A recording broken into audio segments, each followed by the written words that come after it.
Selamat pagi anak-anak. Hari ini kembali bersama Miss Widi. Kita akan belajar muatan IPA mengenai ciri khusus tumbuhan sesuai lingkungan. Tumbuhan adalah makhluk hidup yang sangat beragam serta memiliki ciri-ciri khusus, seperti adanya jenis daun, batang, akar, dan masih banyak lagi sesuai dengan tempat hidupnya. Secara umum, ciri khusus yang dimiliki tumbuhan adalah untuk beradaptasi dengan lingkungan guna mempertahankan hidupnya. Nah, anak lihat pada layar. Nah, siapa yang tahu itu gambar tanaman apa ya? Ya, itu adalah tanaman teratai.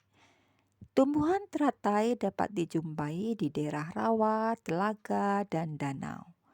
Agar dapat bertahan hidup di lingkungan berair, teratai memiliki daun yang lebar, batang berongga, akar yang banyak.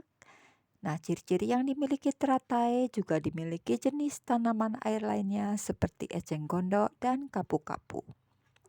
Setiap lingkungan mempunyai karakteristik berbeda yang dipengaruhi oleh beragam faktor seperti tanah, air, udara, sinar matahari, iklim, dan cuaca. Faktor-faktor tersebut juga berpengaruh terhadap makhluk hidup yang tinggal di lingkungan tersebut. Lingkungan menyediakan segala kebutuhan makhluk hidup, baik tempat tinggal maupun sumber makanan. Agar dapat bertahan hidup di habitatnya, makhluk hidup harus dapat menyesuaikan diri dengan kondisi lingkungannya. Kemampuan menyesuaikan diri ini dinamakan adaptasi. Tumbuhan melakukan penyesuaian diri menurut tempat hidupnya. Ada yang hidup di daerah kering, perairan, dan daerah lembab. Tumbuhan yang hidup di daerah kering, kurang air, seperti gurun disebut xerofit. Tumbuhan xerofit memiliki ciri-ciri antara lain berdaun kecil atau bentuk daun seperti duri kecil, dengan sedikit stomata berguna untuk mengurangi penguapan. Memiliki batang berdaging untuk menyimpan cadangan air dan batang berlapis lilin untuk mengurangi penguapan. Akar tumbuhan panjang dan menyebar sehingga memiliki jangkauan luas untuk menyerap air sebanyak mungkin. Nah, itu contohnya anak-anak ya, tanaman xerofit. Nah, itu contohnya kaktus. Nah, tumbuhan yang hidup di air atau perairan disebut hidrofit. Nah, penyesuaian diri yang dilakukan oleh tumbuhan hidrofit antara lain mempunyai rongga udara pada bagian batang sebagai tempat udara sehingga tumbuhan dapat mengapung di air. Daun yang lebar dan tipis serta stomata yang banyak untuk mempercepat penguapan. Nah, itu contohnya ya tadi. Nah, pada layar lihat itu gambar bunga teratai. Nah, itu gambar tanaman eceng gondok.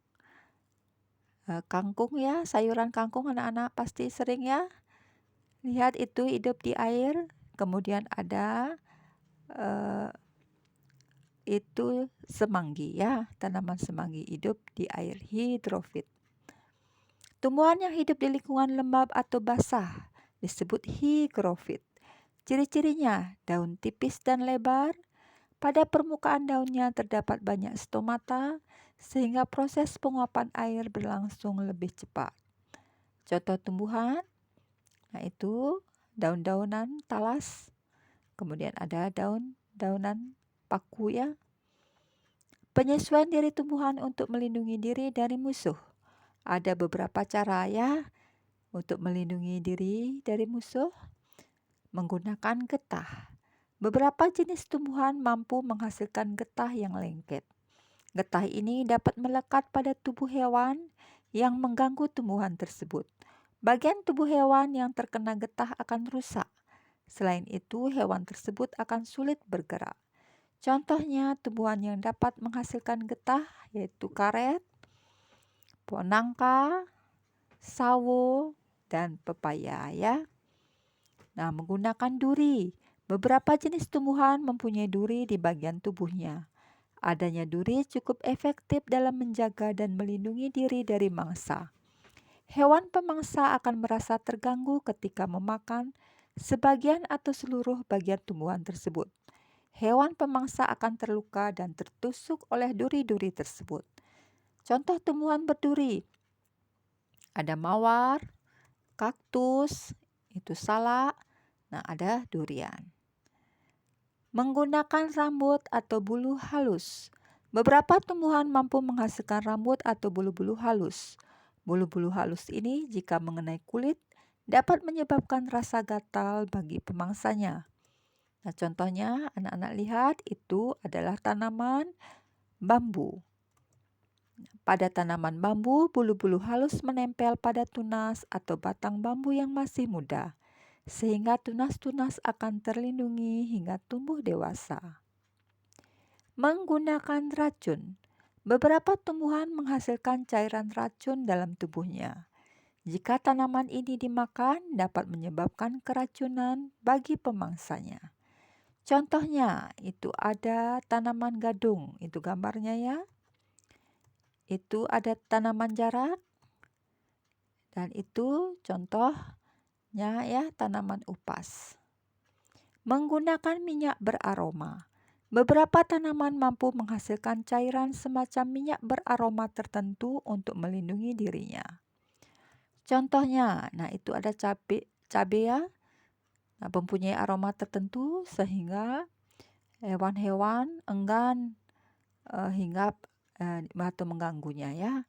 Kemudian ada bunga bangkai memiliki bau yang busuk, juga menyebabkan hewan enggan untuk mengganggu tanaman tersebut.